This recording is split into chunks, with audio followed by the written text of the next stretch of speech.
Bismillah. Assalamualaikum warahmatullahi wabarakatuh. Perkenalkan, saya Syamsul Bahri dari kelas 198AD07 yang insya Allah hari ini akan mempresentasikan tugas dari mata kuliah Arsitektur Enterprise dengan judul The Open Group Architecture Framework atau biasa kita sebut TOGAF pada sistem jadwal dinas karyawan.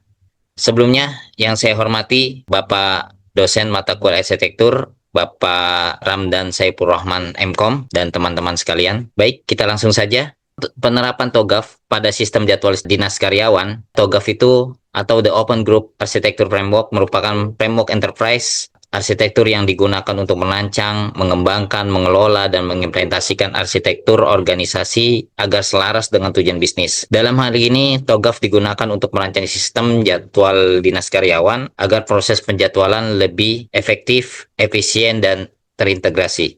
Nah, untuk langkah pertamanya, yaitu preliminary phase. Pada tahap ini ditentukan ruang lingkup, prinsip, dan kebutuhan awal, di mana kondisi awalnya, kondisi saat ini, itu penjadwalan masih dilakukan secara manual atau menggunakan Microsoft Excel. Kendalanya yaitu sering terjadi bentrok jadwal, sulit mengetahui jumlah karyawan yang bertugas pada setiap shiftnya, terus perubahan jadwal membutuhkan waktu lama, dan riwayat jadwal yang tidak terdokumentasi dengan baik. Nah, tujuannya dibuat jadwal dinas tersistem ini adalah membangun sistem jadwal dinas berbasis web atau mobile yang mampu mengatur jadwal secara otomatis, mengurangi kesalahan penjadwalan, mempermudah pengajuan tukar shift, dan memberikan notifikasi kepada karyawan. Nah, itu tujuannya.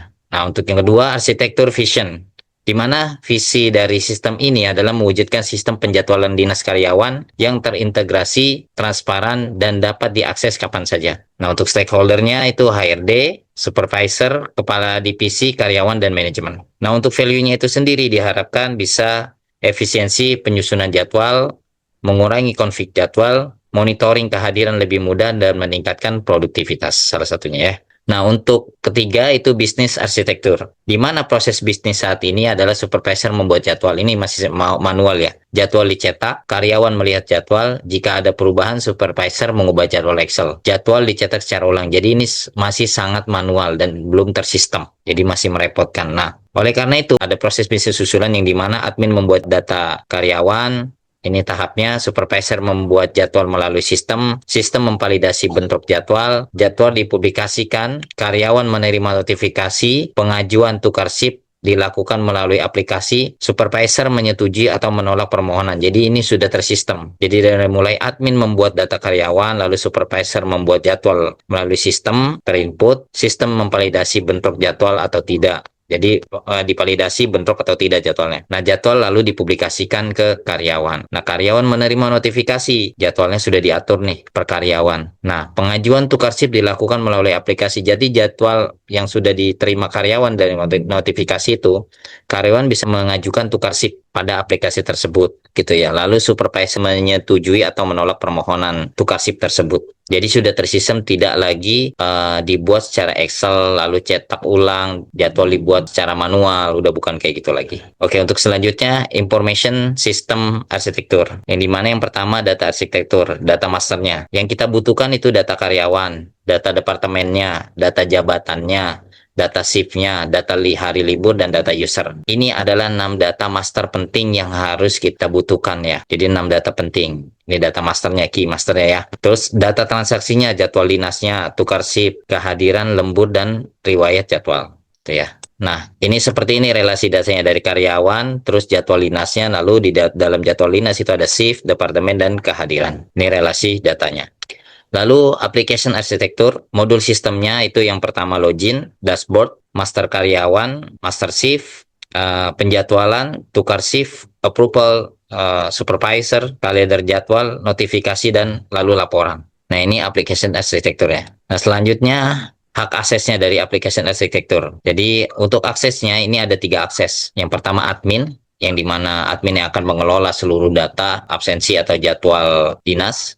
Lalu supervisor yang akan menyusun jadwal dan approval tukar shift. Lalu karyawan yang dapat melihat jadwal, mengajukan tukar shift, dan melihat riwayat. Jadi ada 3 akses. Ini ya, masing-masing ada aksesnya masing-masing gitu ya. Nah, untuk selanjutnya, ini teknologi arsitektur yang dimana kita membutuhkan perangkat lunak, yaitu seperti sistem operasi Linux atau Windows Server, PHP Laravel, MSQL, Apache atau Lynx, terus Android atau web browser. Untuk perangkat kerasnya, itu server, komputer admin, laptop supervisor, dan smartphone karyawan. Jadi nanti karyawan bisa menggunakan pakai smartphone untuk tukar SIP, untuk melihat jadwal, notifikasi, dan segala. Nah, itu untuk jaringannya. Jadi yang pertama internet, firewall, terus ke server, lalu ke database, lalu ke klien. Nah, untuk klien ini admin, supervisor, dan karyawan. Nah, untuk selanjutnya itu opportunities and solution, di mana solusinya itu digitalisasi jadwal dinas, integrasi dengan sistem absensi. Jadi sudah terintegrasi dengan sistem absensi ya jadwal dinasnya ya, dan sudah digitalisasi jadwal dinas, sudah nggak manual lagi. Terus notifikasi WhatsApp atau email. Jadi notifikasinya langsung ke WhatsApp si karyawan atau ke email karyawan. Kalendernya udah otomatis, terus sama validasi bentuk jadwal.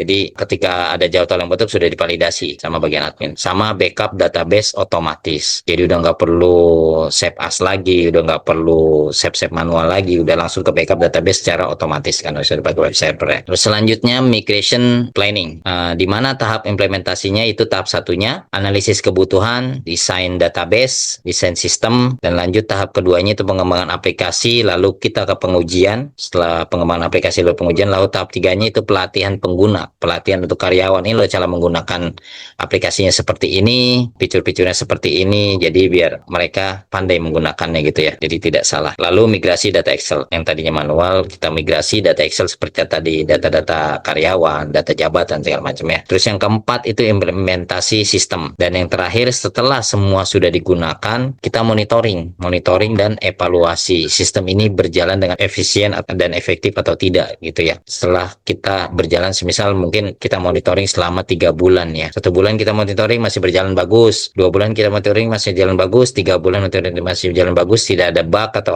apapun. Nah, kita evaluasi, berarti setelah 3 bulan mungkin tidak ada bug sama sekali, berarti sistem ini berjalan dengan baik. Jika ada bug, maka langsung dicari masalahnya di mana, trouble-nya. Seperti itu. Implementation governance, monitoring dilakukan terhadap kesesuaian sistem dengan kebutuhan, pengujian keamanan, pengelolaan akses, backup data, audit log aktivitas pengguna. Jadi monitoring ini bukan sembarang monitoring, jadi dilakukan terhadap kesesuaian sistem dengan kebutuhan, pengujian keamanan, aman nggak nih sistem ini, karena ada data-data karyawan di situ. Terus pengelolaan hak akses, sama backup data, terbackup atau enggak. Terus lalu audit log aktivitas pengguna. Selanjutnya, arsitektur change management.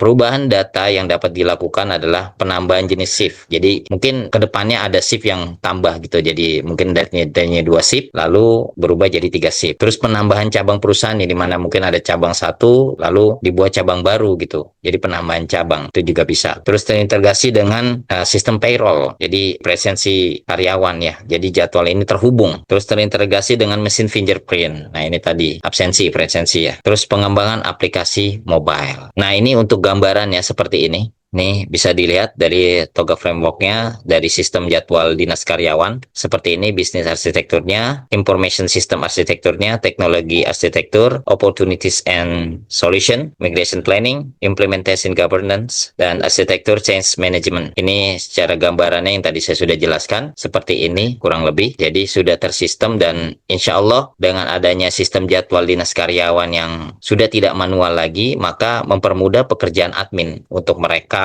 memberikan jadwal ke karyawan gitu. Jadi udah nggak ada bentrok-bentrok lagi. Jadi karyawan sudah bekerja, sudah teratur gitu ya. Sudah tidak ada yang bentrok-bentrok jadwalnya lagi gitu. Nah, untuk kesimpulannya, penerapan Toga Framework pada sistem jadwal dinas karyawan memberikan rancangan arsitektur yang terstruktur, mulai dari proses bisnis, data, aplikasi, hingga teknologi. Dengan pendekatan ini, organisasi dapat mengurangi kesalahan penjadwalannya. Tidak ada lagi bentrok-bentrok lagi. Shift-nya sudah teratur. Meningkatkan efisiensi operasional, mempermudah koordinasi antar supervisor dan karyawan, serta menyediakan sistem yang mudah dikembangkan dan diintegrasikan dengan layanan lain seperti absensi dan pengajian di masa yang akan datang. Baik, saya ucapkan terima kasih pada teman-teman semua atas perhatiannya, terutama untuk Bapak Ramdan Saiful Rahman, MKOM, dosen mata kuliah Arsitektur Enterprise. Terima kasih. Assalamualaikum warahmatullahi wabarakatuh.